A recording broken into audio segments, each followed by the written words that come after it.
Hoje falaremos sobre o governo da Dilma Rousseff. Dilma Rousseff é a 36ª presidente da República, e não presidenta, porque a palavra presidente não tem gênero, se define pela partícula anterior, o ou a. Então, sobre a presidente Dilma Rousseff, que governou o Brasil por quase 2 mandatos. Ela assumiu a presidência no dia 1º de janeiro de 2011 e governou até o dia 31 de agosto de 2016, quase 6 anos, portanto, quando foi cassada através de um processo de impeachment. O seu vice-presidente, Michel Temer, assumiu e terminou o período do governo de Dilma Rousseff. Bem, Dilma, vamos falar agora da biografia. Dilma Vana Rousseff foi a primeira mulher a assumir a presidência da República do Brasil. Ela nasceu em Belo Horizonte, Minas Gerais, no dia 14 de dezembro de 1947, portanto, hoje tem 73 anos.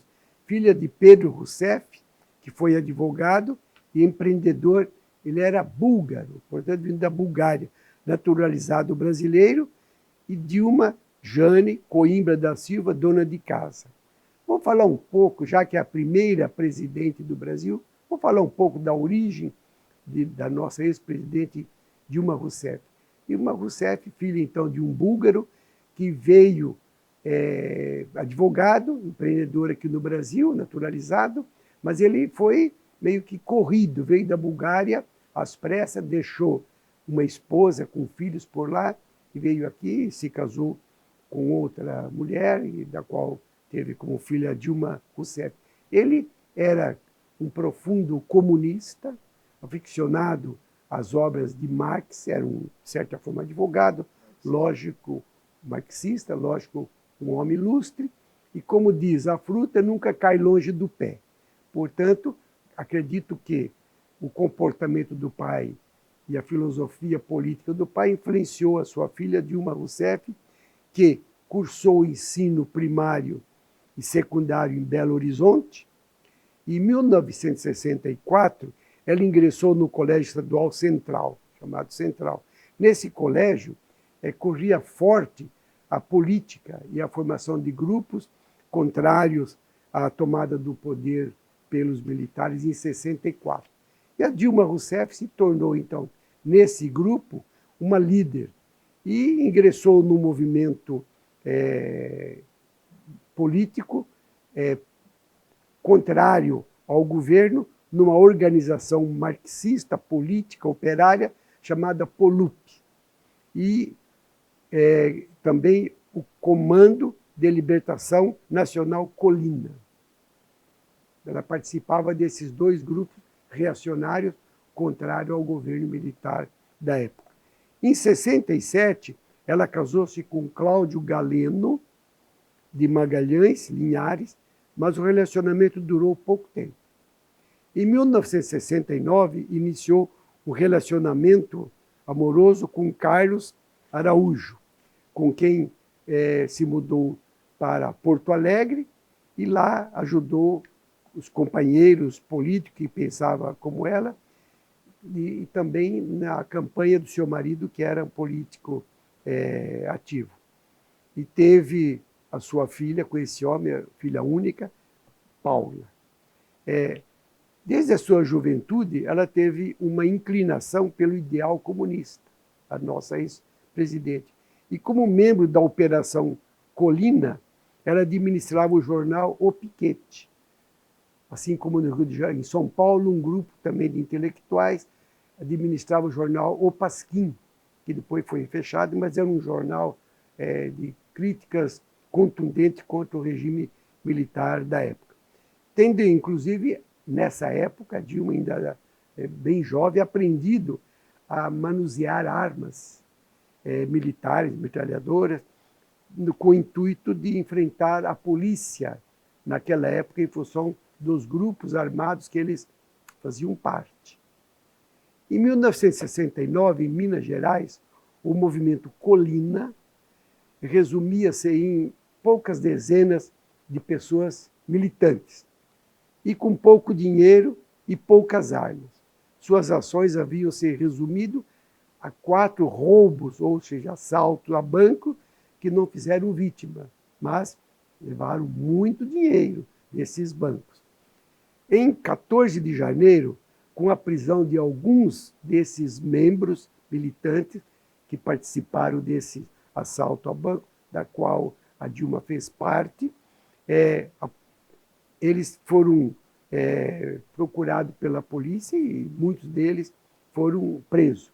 E numa dessas oportunidades, a Dilma e os companheiros que ainda não tinham sido presos pela polícia, reunidos para buscar alguma alternativa para libertá-los da prisão, naquela ocasião, naquela madrugada, eles foram descobertos pelos policiais, reagiram usando metralhadora para matar os policiais e acabaram ferindo um terceiro. Dilma e Galeno, que era o seu companheiro, passaram a dormir em locais diferentes todas as noites, mais ou menos parecido como um ex-presidente de um país árabe que nunca pousava no mesmo lugar. Toda noite alternava o seu o paradeiro. Inclusive, Galeno chegou a fazer plástica no rosto, porque a sua foto foi divulgada. E também não foi o único. Nós sabemos que o Zé Dirceu, que hoje ainda está vivo, é militante aí na política, pai de um grande deputado aqui da região, também fez plástica, mudou de nome e veio aqui para o nosso estado, onde constituiu uma nova família e, na primeira oportunidade, voltou à sua militância política. Estou falando de José Dirceu. Então, perseguido pela polícia em Belo Horizonte, a Dilma mudou-se para o Rio de Janeiro. E tinha ali 21 anos e estava no 2º ano do curso de administração. No Rio de Janeiro, Dilma mudou-se. No Rio de Janeiro, ela vivia clandestinamente em pensão de bairros, pensão pobre, sempre tentando disfarçar-se para não ser preso pela polícia, que naquela ocasião a polícia batia duro em cima desses grupos, principalmente marxista e comunista, que para obter recurso para os seus movimentos políticos, eles assaltavam um banco. Inclusive, nessa ocasião, Dilma, depois do Rio de Janeiro, mudou-se para Porto Alegre e passou a viver com o seu companheiro, já acima mencionado, outro, de nome Araújo, filho de um advogado militante comunista no PCB, e que também viajou, nessa ocasião, esse novo companheiro da Dilma, viajou para a América Latina, onde conheceu Fidel Castro e Che Guevara, e pertencia ao PCB, Partido Comunista Brasileiro. Em 69, Dilma e seu companheiro passaram a tratar sobre a fusão dos grupos Colina com o grupo popular chamado Vanguarda Revolucionária, VPR, liderada por Carlos Lamarck, que foi também um capitão do exército que mudou de filosofia política e formou grandes guerrilhas, principalmente no interior de alguns estados do Nordeste, dando muito trabalho para a polícia e o exército naquela ocasião. E daí dessa junção desses movimentos revolucionários surgiu a Vanguarda Armada Revolucionária Palmares, um outro movimento com a presença agora também do capitão Lamarck. Dilma tornou-se ainda a grande líder da organização clandestina, chamada agora também VAR Palmares, usando, inclusive, vários cognomes para distrair a polícia. Principalmente chamava-se ora Estela, Luísa, Maria Luísa, Marina, Patrícia e Wanda. Todos esses nomes ela usou. E outros tantos também. sempre na tentativa de escapar da perseguição da polícia, que era, da ocasião, o doicote, né? Bem, mas ela se tornou o cérebro dessa organização militante revolucionária. Em 18 de dezembro de 1969, Dilma teria organizado um movimento para furtar o cofre, como de fato ocorreu, do ex-governador de São Paulo, Adhemar de Barros. E conseguiram furtar esse cofre, e dentro desse cofre sacaram, segundo os jornais da época, 2.500.000 dólares americanos. Esse dinheiro mudou e custeou muitos grupos revolucionários.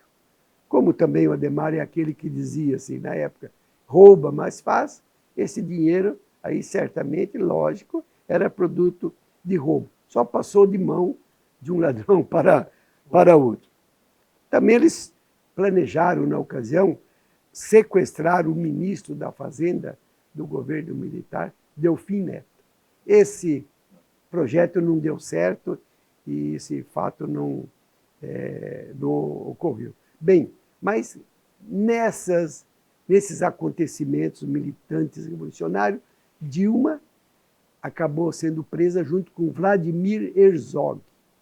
Foram presos e realmente foram judiados, foram maltratados, tanto a Dilma como o Vladimir Herzog, que inclusive o Vladimir Herzog acabou de ser enforcado. Não se sabe até hoje se ele foi enforcado pelos policiais ou se ele enforcou-se numa das celas do presídio onde estava ali encarcerado.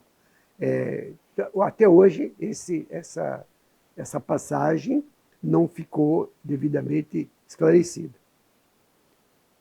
Nesses fatos, pela soma desses fatos, a Dilma acabou processada e teve 6 anos de condenação.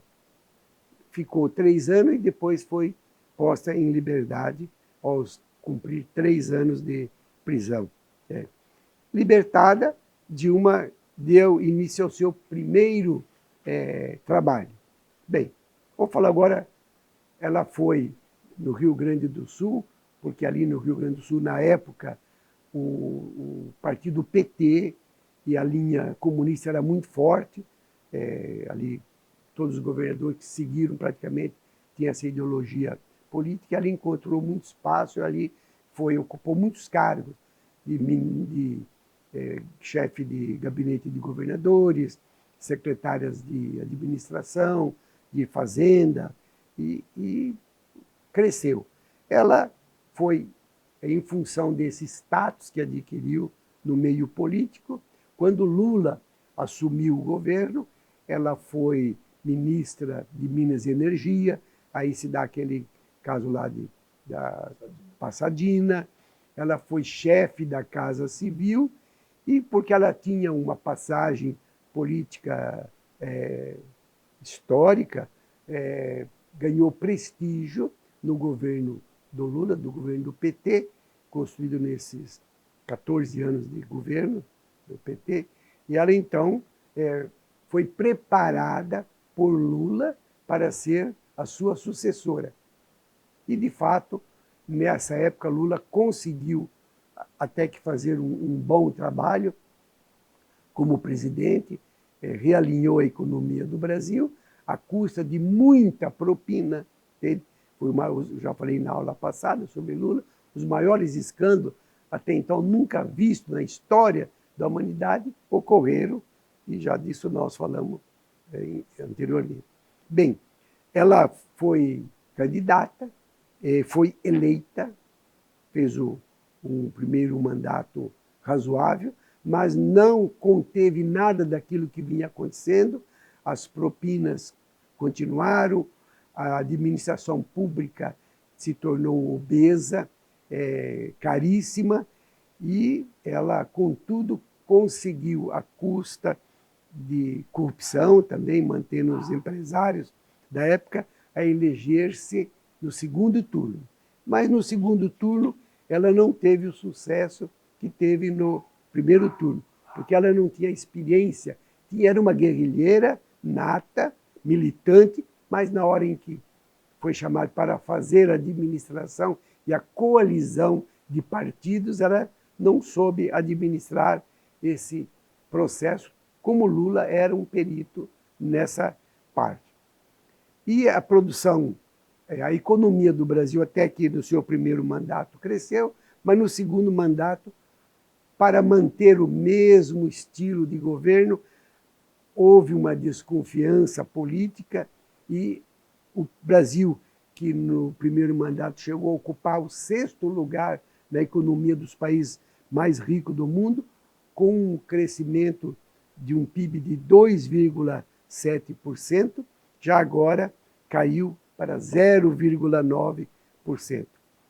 E o Brasil, contudo, em 2013, ficou em 3º lugar como taxa de crescimento mundial entre as 13 primeiras economias do mundo.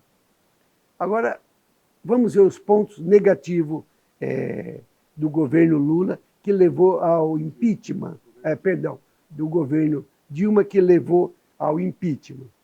Com esse volume gigantesco de corrupção que ela tinha necessidade de manter, sob pena de perder a governabilidade e o apoio, principalmente dos partidos aliados, ela começou, o país entrou numa falta de recursos e grandes gastos. E ela se sentiu forçada a autorizar gastos acima do previsto no orçamento. Através de decreto, autorizava repasses não existentes e autorizados na lei orçamentária. Isso chamava-se, na ocasião, pedaladas. Gastar além do que o orçamento